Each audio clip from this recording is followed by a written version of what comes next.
Gang's all here to talk Amari Cooper and more. Welcome to Buffalo End Zone Podcast, everyone. Kevin Carroll with you.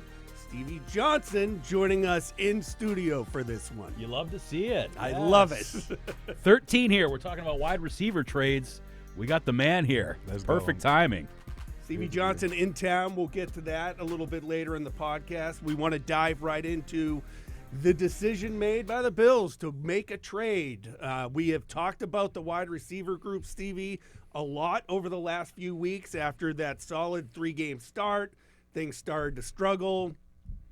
Give us your overall thought on Amari Cooper coming in. I personally think this was the perfect move for the Bills and puts them in a better position than they were just a few days ago. Yeah, definitely. I'm with you on that. I think Amari is one of those top guys, top receivers, I would say, that would be a perfect fit for the Bills.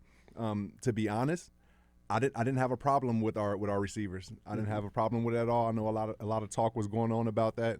I just felt like, you got to evolve as the season go. And that's even if you have an Amari Cooper. He's still going to have to evolve after maybe the first 2 weeks where he may shine or not.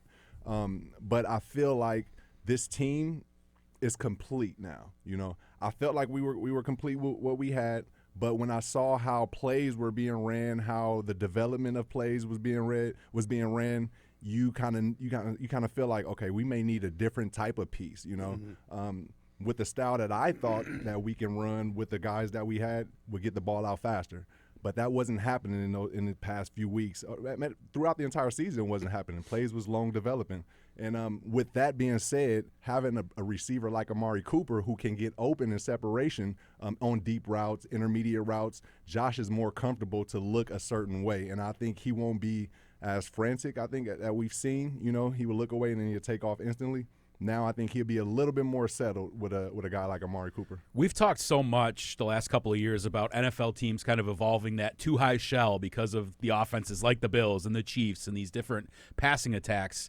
And then this season, you start the season and the Bills are kind of built for that with some of the guys they have, and then they face a ton of man defense and seem like they kind of struggled a little bit there. How much can it help to have a guy like Amari Cooper who's a precise route runner to win those one-on-one matchups, to kind of loosen that up and get teams out of that single high look? I'm gonna put it like this. You guys remember how Diggs was. He would get open. You can count on him to get open, and that's the same similarities with Amari Cooper. He can run every route in the route tree, similar to Diggs. Only thing different is I don't think I've ever heard Amari Cooper talk before. So yeah. and that's a great thing, in a sense, when you got a bunch of guys on this team, which we have talent across the lineup, from the line to the skill group, and when you have that type of talent, you don't want to have too many talkative guys in that room. It could be a distraction or it could not be, but we've seen what it was in the past for our Buffalo Bills, and I think we got a great piece with Amari Cooper. Mm-hmm. Age is going to come up, obviously, with a veteran player who's been around a while. But Cooper, over 1,000 yards receiving the last 2 seasons. This year, not off to a great start, but the Browns didn't get off to a great start. No. Not a concern. To me, not a concern. What is he, just 30 years old? Yeah. So not a concern at all. Obviously we played against a quarterback in Aaron Rodgers who's pushing 40. So, age is nothing but a number in this time, taking care of yourself. Amari, I haven't heard of many big injuries that he's had. So he's still a fresh 30. He's still got maybe 5, 6, 7 more years to go. So hopefully that's all with the Buffalo Bills and successful. And we'll see how it goes. For a guy who's played mostly X throughout his career, and for those that don't know, that's the guy on the line of scrimmage as far as the wide receivers. I asked you the other day when this trade was made, could he play some Z? And you said, I think they should probably stick him at X and let him kind of take that pressure. Does that kind of slide Keon Coleman, some of the different guys, into a more comfortable role for them at a Z spot, a flanker? Yeah, absolutely. So to break it down, like you said, the X is the guy on the line. Most of the time, the X is the single receiver, so he's going to deal with a lot of different looks, safeties, outside linebackers. Nowadays, you got DNs popping out, cornerback play. That's what the X has to take care of. Now, if you think about a rookie having to deal with all of those situations, can it be done? Yes, but it's going to take time. The time that we kind of don't have, or that the fans don't have. We don't really have patience for new guys coming in. We need you to win now and be able to beat anything. And when you bring Amari Cooper, a guy who's been in the league about 8 years, maybe 10 years, he's been through those situations. So that's where the comfort's going to be. That's why I said on the X side, that would be where Amari goes because he's comfort. He's proven there. Now when you say sliding Keon to the Z, to the flanker side, now let's talk about the Z. The Z is usually lined up with a F, a slot guy, on the same side as a tight end. So there's multiple guys over there, which means there's help. You know, if you learn and you know how to run your routes, that's where route IQ come in. You can get so much space, and it's a big advantage for a Z because you utilize your tight end, your slot receiver to take the defense away, and you can either come underneath or run your digs.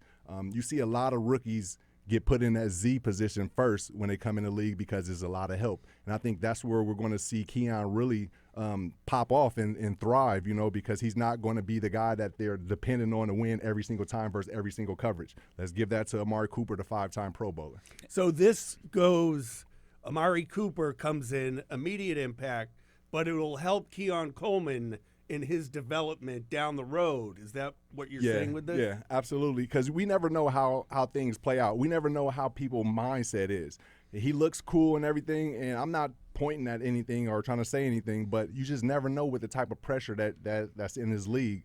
We don't want to break our rookie like that. You know, he's been doing good. I don't think he has to worry about any of this, but at the same time, you know, as a former player, there are thoughts that go through your mind, and we don't even want Keon to be thinking about, am I good enough, or can I play this? Yeah, you can, just not right now. Go here and get successful, and then get your confidence up, learn from the guys around, the veterans in the room, and then you'll be able to step into that position. We all had to do it, you know, right. So I think it's going to work out for him. He ran like a 4.43. He was fast coming out, and he's 30 years old, but if you look at the tape the last couple of years, he's still got that gas to get over the top. How much is that going to help the Bills' offense? Because it's something we've been talking about, that maybe they don't have that field stretcher still at this point. To be honest, Andy, I don't know how the field stretch is going to be, but I do know his route IQ is elite. Yeah. So when I say route IQ, that means he has the ability, if we call to go, he's not just going to run a straight line go. His route IQ, he can tempo it, go inside a little bit, take a little bit of time, and then burst. Like, he has that IQ, and I think that's what our young guys in Keon, who else? In Keon that will see that and understand. Okay, I can utilize some of this pace. I don't have to go balls to the wall every single snap. You know, you got to pace yourself and win and beat the defensive backs. Brandon Beane said that, and he agreed with what you said, that I like the guys we had, but when you have an opportunity to add a guy like this at the cost they were able to, you jump at that chance. How does this kind of like slide everybody else into comfortable positions, like Mac Hollins, like Curtis Samuel, getting all those guys squared away, and then Shakir's coming back healthy? Yeah, you know what? I kind of feel sorry for – I don't feel sorry for Amari Cooper because he's going to take advantage of this opportunity. It's going to be a big opportunity for him to show his skill again. But – yes, he takes all the pressure off of Keon, Mac, Curtis, all of them. But now it's all on him, you know. And is he the guy to overcome that? I think so. You know, he had all this pressure on him in Dallas. That was a big stage for him, and he did what he was supposed to, 1,000-yard seasons. He ended up going to the Raiders, I believe, or you know, just coming from Cleveland, started with Raiders, went to Dallas, then Cleveland. Yeah. You know, and he's been in these positions multiple times, so I think he's going to be cool with it. But it's all eyes is on Amari Cooper, and it's on him to take advantage of it. And the dominoes have to fall now with Curtis Samuel been struggling. I thought he even struggled in the game the other night against the Jets. So to me, it would look like he'd slide back Mac Hollins. Mac Hollins has done better than I thought Mac Hollins would do with a couple of touchdowns in this one. But it's also some of those deep balls that Josh has thrown to Mac Hollins that, Josh's pass wasn't perfect, but maybe Amari Cooper adjusts better and comes down with some of those balls. Yeah, and I think that's where route IQ and pace and tempo comes in. When Josh can sit back and look at a wide receiver and he makes a move and then he has that one step on a DB, it makes that throw a little bit more comfortable as opposed to when you're running foot to foot, stride to stride with a DB. Now you're making your quarterback have to be perfect. And, you know, this is a game of inches. We missed a lot of those deep passes by inches, and it's because not having that comfort and confidence that my receiver got that type of separation that he needed. And, Amari Cooper, he shows to have that. You think everyone's going to eat a little less now? That it will shift? I mean, we heard from Brandon Beane, we heard from Sean McDermott, we hear from Josh Allen that Amari Cooper is going to get his, but those other guys are still going to get theirs as well. But I have a feeling this is going to shift just a little bit more to one person eating a little more than everyone else. Just don't be surprised if Amari don't eat a lot. He's going to his impact is going to be huge just off being there and being out on the field. He'll roll coverages over to him, and then you'll see others probably eat a little bit more now. Yeah. Let's talk about Mac just real quick, because I think Mac has done really well. However, he's been put in situations where I think it's not to his strength. Running all the deep routes here and there, yes, but I think he needs to be sitting over the ball, finding space. Having option routes. He's great at that. He's a proven possession receiver who can take the top off. But you got to get him underneath first to open up the top, and I think that's where we kind of been lacking with our play calls. We need more underneath quick ones out so that we can bring that defense in and take them over the top. Real quick, I'm not trying to cut you off. You're good, dude. But do you think this actually will help Curtis Samuel? Because to me, it seemed like he was, at the beginning of the year, the de facto number one, and I don't think he really belonged there, even as much as they said that they were going to spread the ball around. That's got to put more pressure on him to be in a role that he's not used to as the de facto number one guy. Yeah, I was definitely expecting a lot more out of Samuel, and I think there's still a lot more in him. He just doesn't look too comfortable to me. Right. I feel like he's not looking comfortable on the team. Maybe he's overthinking it. Just worry about doing drag routes, crossers, and beating your man. Don't worry about looks, what position you're at. I just feel like it looks like a lot is going on in his head. Right. And I'm hoping he can get over that because he could be a great weapon. Absolutely. Brandon Beane said that he thought that receiver was maybe the toughest position to come in mid-season. Obviously, quarterback is a whole deal too, but to come in and jump into a new team in the middle of the season. Cooper said that he's a cerebral guy, and he's been through this before. He's been traded in the middle of the season. He can lean on those sorts of things, and he seems to think he can get up to speed pretty quickly on the playbook. But how hard is that, do you think, as a guy who's done this, to learn this and get the crib notes and maybe be able to play in 4 or 5 days? Yeah, it's a 50-50 thing. Yeah. I feel like as a player, you got to know how to communicate. Communicate with your quarterback or communicate with your offensive coordinator. The main thing from my history, I speak all my stories from my experience. When I went to San Francisco, Colin Kaepernick was the quarterback. When I went there, he was known for giving people bruised eyes, broken fingers, and all that. And my route style was a little bit different. So I was a little hesitant, to do my Erky Jerk Space Creator type style because I didn't want to get my fingers broke or get my head hit. So what I did with him was I communicated. I got with Cap, and, hey, you got an off day that we can get it in, and we spent 2 hours together, and then from there everything clicked. So it's difficult if you don't communicate, but if you communicate and get out on the field with your quarterback, you will be smooth in one practice session. I think that a lot of people were concerned when Beane and McDermott both kind of said, let's temper our expectations on a guy coming in the middle of the season to think that he's going to go out there and have 150 yards and 10 catches and 2 touchdowns in week 1. Do you kind of agree with that mindset that maybe, and you kind of said it, that this might take some time for him to pop off? I feel like he's protecting. I feel like Beane is protecting, our new guy right now, and we all want him to come in and have 8, 10 catches and 150 yards, 2 touchdowns. We all want that. I think he still can do it. They can make that happen. He's got the skill too, and Josh is the quarterback that can make that happen.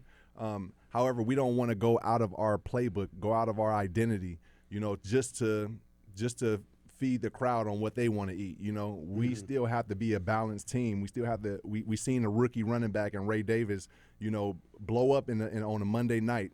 So let's get him involved, and we know how the running game helps an entire offense. So, I think we don't want to force feed him, and, we want to keep our offense balanced, and that's the best for the Buffalo Bills is balanced offense. Talking to the media, everyone's going to say the right thing for the team, but Josh Allen, with what had happened the last few weeks, I think even during the Jets game in the second half, they struggled to move the ball through the air at times.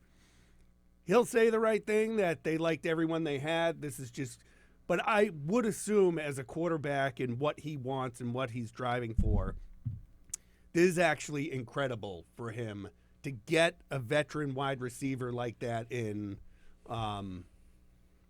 Maybe not Stephon Diggs when he arrived here, but just that punch that they can lean on. And now, maybe Dalton Kincaid and Khalil Shakir start doing more of what is expected of them because of defenses now have to deal with it. Absolutely, and that goes to the point we were saying, just him being a playmaker without even making a play. Just your presence being on the field, you may have to take up 2 defenders, and if you take up 2 defenders, that's leaving one of our guys open. So, like you said, Kincaid may be the one, Knox may be the one, or maybe a running back. Separation has been an issue that we've talked about. Does this free up areas of the field for some of these guys to do more of what they're better suited for, rather than trying to beat man coverage constantly and we can be on no separation for some of these games for some of these guys. Yeah, I feel like in certain situations it's like a 2-on-1. Now having Amari Cooper, you have a teammate that can take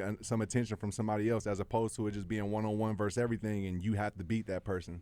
So yeah, he's definitely a beneficial piece for our offense. But again, like, I just want to let people know, like, if he don't pop off with a lot of stats, he may still be effective. If you see another receiver that's having more yards and it's like Amari's not having, he's still effective. Think about Cincinnati Bengals when Jamar Chase was out there and T. Higgins wasn't out there. It was tough for him. That's kind of how our receivers was. Then T. Higgins come back, you see Jamar Chase having 193 yards. You don't hear about T. Higgins having 150, but his presence is what allowed Jamar to have that big game. So I think it's going to be the similar thing with the Buffalo. Yeah. This is a move that just really makes sense to me because it's a 3rd-round pick in essence and a pick swap for late-round picks. And Amari Cooper is a guy who his contract is coming up. It's a rental, but Brandon Beane said we're not averse to signing him if things go right this offseason, and they only have to pay $800,000. We know they're cash strapped. So to me, this makes a whole lot of sense, especially when you jump out to a 4-2 start, but we may be lacking just a little bit at the receiver position. We could use a little extra help. We can still go for it. To me, the AFC is still wide open this season. There's nobody that's really pulling away. You can talk about the Chiefs being 5-0, and the Ravens handed it to them, and they lost to the Texans. But I think they're still in that mix, and this helps them even more be in that mix. Yeah, it does. It just makes us competitors. With other teams. We seen how we added up when we played against the Ravens, and it looked like we needed more firepower. Okay, we added firepower. I feel like, with the Chiefs, yes, they're always going to be the top dog because they won a Super Bowl. But it's still on us to be a ever-evolving team, so that we can be able to face those type of teams like the Chiefs and the Ravens later on when it counts. Wild card is open. So with the Jets, I'm just thinking about everybody in the AFC. Jets bringing in Devontae. That's going to give them more possessions. We beat the Jets by 3 points. They missed 2 field goals. There was a red zone miss by Garrett Wilson, which if that was Devontae, I feel like he would have anticipated that back shoulder, and that might have been a touchdown. So the division is open. It's just on the Bills to evolve and not be the same. Continue to just, play tough and persevere. It's interesting you bring up Devontae Adams because just bring that up. Brandon Beane was asked about that today. He said, yeah, we were in on that, and even as far as like Monday morning, we were still in on it, and we were looking at it, and we're kicking the tires on Devontae, but I think they realized that it wasn't going to work for them, that the Raiders probably weren't going to eat the money, and that they kind of turned their attention to Amari Cooper. This, to me, is a case where Beane even, they go into the season with what they have, and everybody eats, and that whole mindset. I think in the back of his head, he knew, all right, there's certain guys who's got contracts coming up, or if teams struggle, we could still go out and try to improve this team. So I don't think this just happened like last week. Oh, boy, we need a wide receiver. Now I'm going to start digging. I think these are things that have been in the works and in the thoughts that happen. Now, if everybody goes out and, Curtis Samuel's averaging 100 yards a game and they're lighting it up through the air, maybe they don't have to do it. But I think this was a contingency maybe they were prepared for throughout the spring and summer. Right, because you go through the first 3 weeks of the season, it looks like everything's working, but like we said during the post-game show, it works until it doesn't work, and now you're left scratching your head. And after the Ravens game, I think a lot of people brought up, well, if they struggle again against the Texans in the passing game, do they make a move? And I thought they would try and do something before the trade deadline. I didn't see it coming this quick, but according to Beane, they were working on it. They waited till after the Browns played Sunday to make contact to get the ball rolling on Amari Cooper, and then it came through after the Davante Adams trade. But even Beane said this isn't a reactionary move because the Jets got Davante Adams. And big shout out to Beane. Big shout out to the business suits in the Buffalo Bills facility, because they're always working to develop a team. And I just wanted to take a second to give props to the business suits, because they get a lot of heat also for the plays and things like that. Same with Coach. Coach get a lot of slack. As if he's not telling the guys, hey, don't have those unnecessary penalties.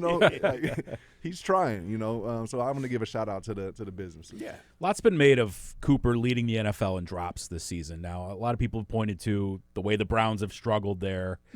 Cooper's had some drops throughout his career. What kind of concern is that for you? I don't have a concern with it. It just depends on if we seeing it a lot like inconsistent. I don't think Amari Cooper is an inconsistent receiver. I think he's just got to be put on a team with other players that's balling, and he'll do what he's supposed to do. I mean, we've seen it from college. Alabama, he played with who's the receiver from the Atlanta Falcons. Oh, Julio Jones. Yeah. So you put him with other players, then you'll see what he's about. And this is the best quarterback he's ever had. Indeed. Like, think about the numbers he's put up throughout his career. He's been a great player throughout his NFL career. No Dak Prescott fan. Well, I think Josh is better than Dak Yeah, for sure. And right. No shade to Watson and Joe Flacco that he had. I mean, he's played with like 5 different quarterbacks or 6 different quarterbacks with the Browns, and he had Derek Carr, who's a good player. But I think Allen, he's in that stratosphere, right? Allen and all of the pieces, though, Yeah. that's gotta be something, man. It's gotta be something. 2 running backs, 2 tight ends, multiple receivers. Josh Allen. I think he's got everything he needs to put his star power as a receiver back on the map and get people's attention. How much might this scare other defensive coordinators and say, like, look, oh, geez, now they got this dude. Like, okay, we thought we kind of had the Bills figured out. They're beating us up in the running game, but we're okay outside. How much is that really going to give them juice there? A lot. Yeah. A lot. And that's going to be so helpful for, like what we said earlier, with the other guys in the receiver room. Because now that you got Amari Cooper, now you're talking about him. Now you got guys thinking about him, and now you forget about Mac. You forget about this guy. You forget about Keon. So I love it. I love the play. 6 games into the season, so here we go. We got the rest of the season to go. Start with the Tennessee Titans coming to town. We can talk about Cooper getting up to speed and getting ready to make his debut, and if there's enough time this week. And it's the NFL, so every game is going to be, quote, hard. But is this a nice game for him to adjust to his new team? At home, people are going to love this guy. The crowd's not going to be involved in it, so you're going to get to hear Josh make his audibles and tell guys where to go. This just, to me as a fan, seems like if there's a game you're going to start with your new team without a bye week, this is a pretty good game. Yeah, so I'm just going to go with T.O. Get your popcorn ready, because I think he's going to show out and he's going to show off this coming Sunday, and it's going to be fun. It's going to be fun to see. And then we'll just keep cruising through there. Yeah. Do you think it takes a while? I mean, they all said we'll see how the week goes. I think we all know they could have a package in there for him without needing the entire playbook. 70 or over or under 70 yards? I'm going to say under. Under? I'm going to go over. I'm going to do over also. The Titans do actually have a really good defense. They're probably like a top 5 defense. I get that, but I just see something bigger getting popped off, making the crowd just go bananas out of their mind that they got this guy. What about Devontae? Is he playing this coming week? I would think probably, yeah. Unless he's still hurt, but I think he's ready. Oh no, he said his hamstring is 100%. It magically got better, right? Is good to go, and he's ready to take the field. Yeah. Hey, I don't blame him. He's got that Aaron Rodgers elixir, man. He figured it out. Hey, quick healing. Real, yeah. For real. I feel like, though, I think they're going to do a lot to get him to rock, and these are games, teams that we should beat. We've been doing our job against them, you Right. know, and I think that's going to continue. It's just about those teams that we either be like, all right, are we going to get them? Who's going to show? That's the games that we really need to win. So, like I said, I got us 4-2 right now. 4-2, yep. We got one more loss to take, and then my record is going to be going. I think I had 13-3. Yeah. Well, you originally had undefeated. And then somebody talking about jumping in Niagara, so I was like, let me fall back on that. Right. But, yeah, no, I still feel like we can win those games. You got to evolve. No matter how we look the last 2 weeks, last 3 weeks, who knows, you just got to continue to evolve. And what we've done, we got assistance from our business suits to help the team evolve by bringing in Amari Cooper. And Brandon Beane said they're more than likely not done leading up to the trade deadline. Now, if everyone stays healthy and everything's working, they're done. But I believe, Andy, you were there. Beane alluded to, maybe expect us to do something else to help the team. I wouldn't say he said expect, but I think they're going to keep looking. He said, and that's kind of his stock answer, that like we're always turning over every stone to find the next thing, and if something else comes up that we like and we think we can make a move to improve this team before the deadline, they will. Now, one area where they might need to improve is field goal kicker. Yeah, so and Beane brought that up today. He was asked about it. He was asked.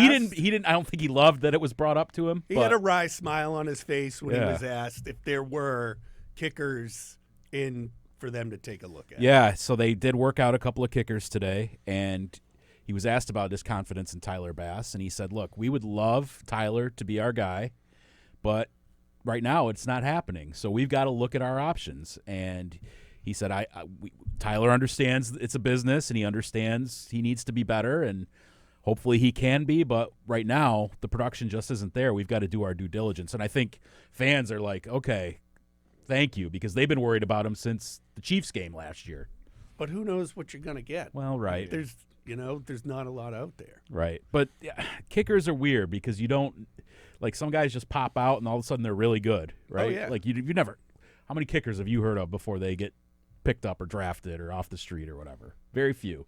Sebastian Janikowski, wasn't he a first-round pick? He was a way first-round back then? pick. But very few, right? Everybody's a late-round pick, or they come off the street, or they're an undrafted free agent. So I think, you bring in guys, maybe you put somebody on the practice squad, and if Bass continues to struggle, like even if he's hitting at a 50% clip and you say, oh, how are they going to do better than Bass? Well, maybe somebody is, right? And you got to give it a shot. Do you go with a new guy or do you go with a vet?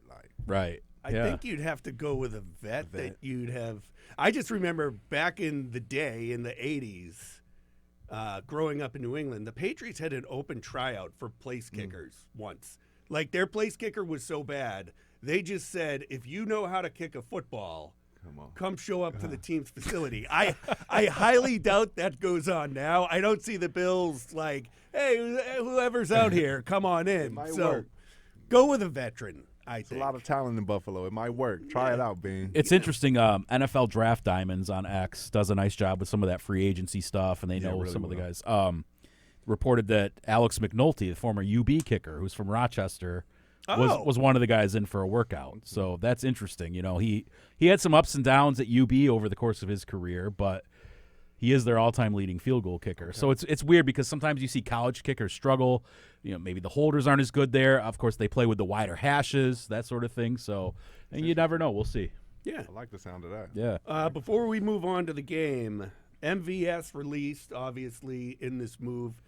What do you think never took for him with this team? Because he always, to me, looked like out of place, almost out of interest, like not where he needed to be. And I'm not going to put words in someone else's mouth, but it just never seemed to be a connect there. Yeah, I seen the same thing, similar to what we were speaking on with Samuel. Like, are they fitting in? Do they feel comfortable here?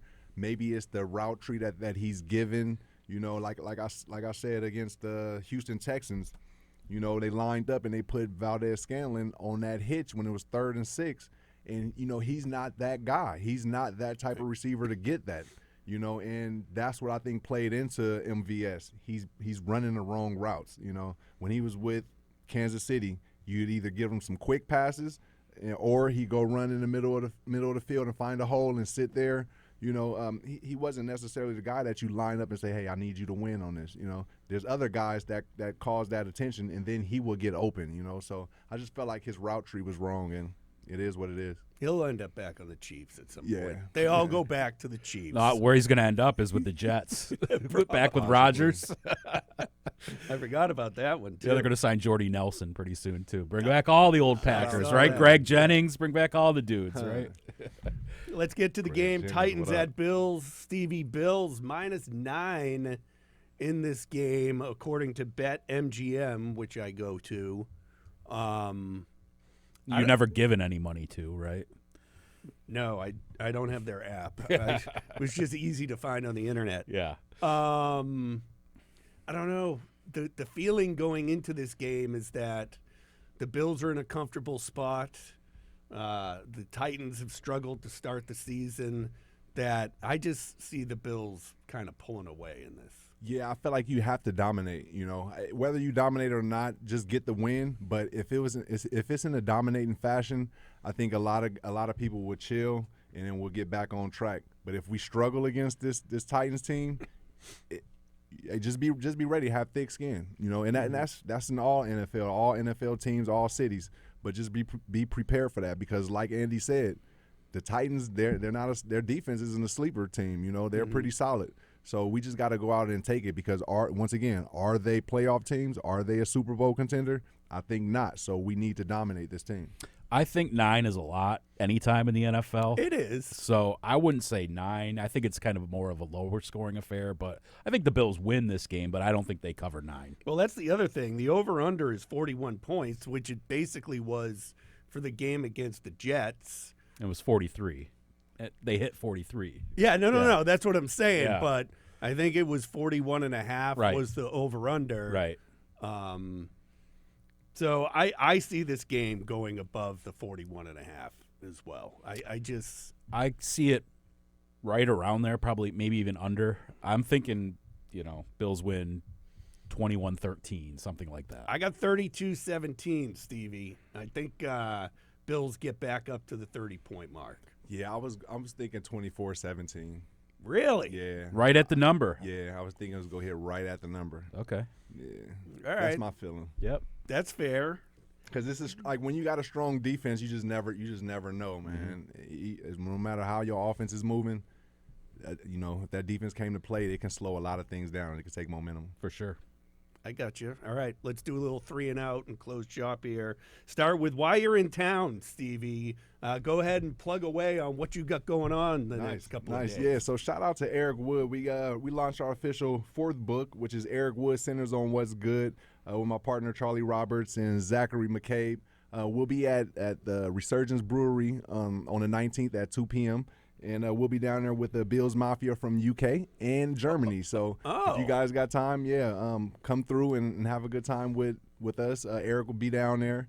And, we'll be having a good time with the Mafia. Show us on camera, the book, and tell us a little bit about what the book's about. So, Eric Wood Centers on What's Good is it's a perseverance book. All of our Spark books about persevering, overcoming. A lot of people see players, the NFL players, athletes on TV, but you never really get to understand who they are as a person, And with Eric Wood, I've played against him in college, played with him in the NFL, but I never knew his real story, inside his house. And in the book, I don't want to give too much away, but it's just very inspiring that he was going through certain things that he went through to be who he is. And, it's just about sparking the mind, sparking the world, What has it been like for you to become an author and get into these children's books? Man, it's amazing because it's what I wanted to do. I wanted to teach people, wanted to provide, something for people to learn from.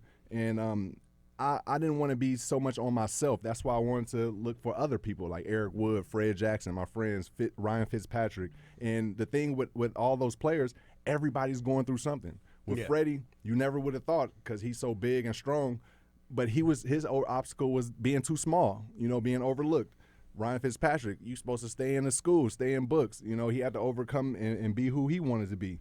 Eric Woods is special because of his family. I don't want to give away anything on the book, but And then with myself, I had to find out how to fit in, how to get on the field and utilizing basketball and football. So there's all types of obstacles that kids, adults, everyone has to overcome. And being able to read it from others is something that's uplifting and motivational. So I love this. So is that on the back all the other players that you've done books with? Well, actually, this is just the team that made it to the playoffs. This is the team that broke the drought. So.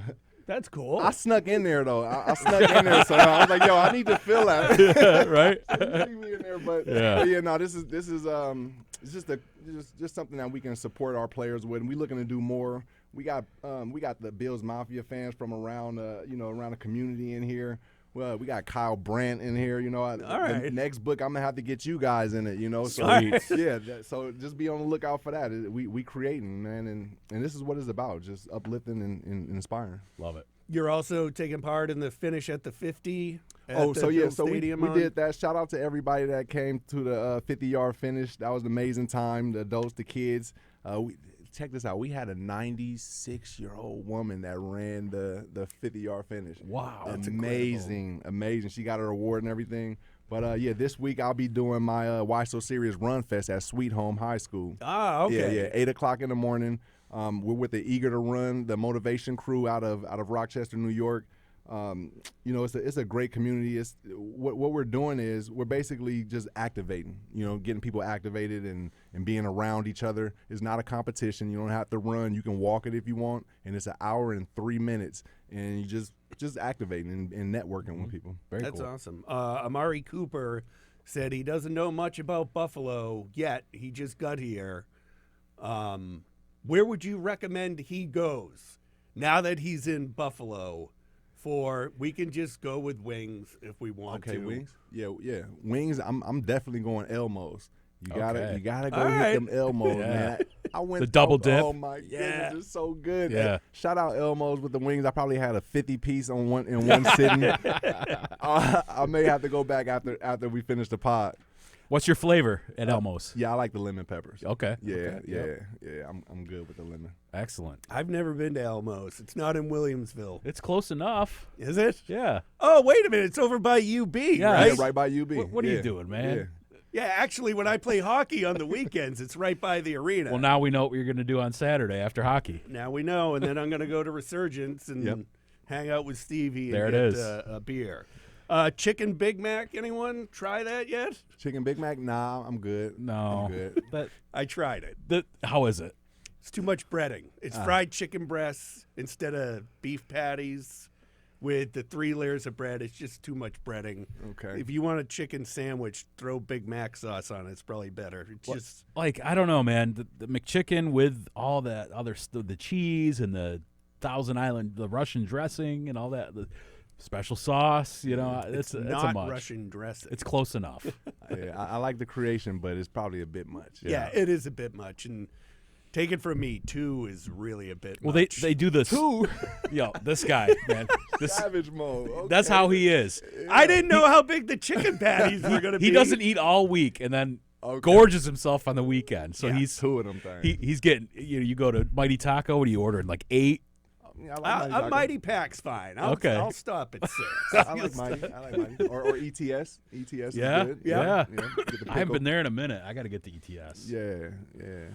It's a lot of places, man. Yeah, whoever listening, give us a shout out on our socials or on the YouTube. Yeah. and name the restaurants, name the places of Buffalo so that people can look and go try it out. Dude, everywhere you go here is good food. Yeah, everything. Oh, no. Everything. It's hard to pick a place for wings because you can go anywhere and get good wings while you're here. Anybody watching anything special on Netflix or anything like that? I'm still doing that Aaron Hernandez thing on FX, which apparently I'm the only one watching. But I thought the actors they had to play Bill Belichick and Rob Gronkowski Is it good? did a pretty good job. I mean, it's hacky, but Didn't they kind of do Gronk dirty a little bit though with some of the dialogue and stuff, like making him look? They made him look like a Yeah. meathead, Okay. totally. Yeah. But, Right. I mean, that's part of his Gronk the man. shtick, but they took it a little too far. but it is Halloween month, so you got to get into some horror stuff, right? Yeah, well, so with me, I've been reading this book by Colleen Hoover, and it's called Layla, and it's a horror right. book. Yeah, so it's pretty neat. It's interesting. I love it. Colleen Hoover got some great books out there, so it's always a good read. Anything? So me and my kid are going to SmackDown in Buffalo in a few weeks. So he's 6. He's starting to get into wrestling. He's going to be Cody Rhodes for Halloween. Nice. So that's kind of, little father-son bonding. I go way back with the WWE stuff. So that's been fun. Man, that's so cool. I'll tell you a quick story about that. Okay. So I was a wrestling fanatic. Yeah. Watch it all day. I loved it. Then I finally got tickets to go to the Cow Palace out in San Francisco. Mm-hmm. Undertaker came down. They like, hey, come on, you guys can go down to the. I ain't going nowhere. I was so scared, but at home, I'm like, I love it. I remember when I see Undertaker and that doom, and it gets quiet and dark, I was so scared I couldn't even move. How old were you at the time? I was about 8. Yeah.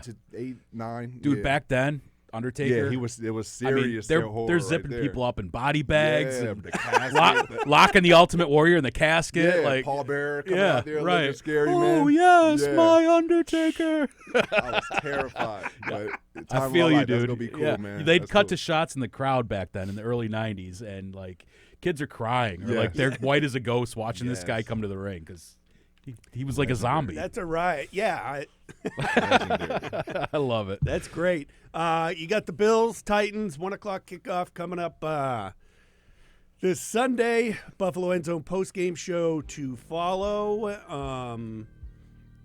I think that's it, unless anyone else has anything else. Yeah, make sure you like, here comment, we go. and subscribe. Hit us up on Facebook, YouTube, Spotify, Google, Apple, wherever you get your podcasts. And there's the man right there, Stevie J. Handle biz, have fun, and repeat. One love, Buffalo. You got it. See you on Buffalo. Sunday. All right.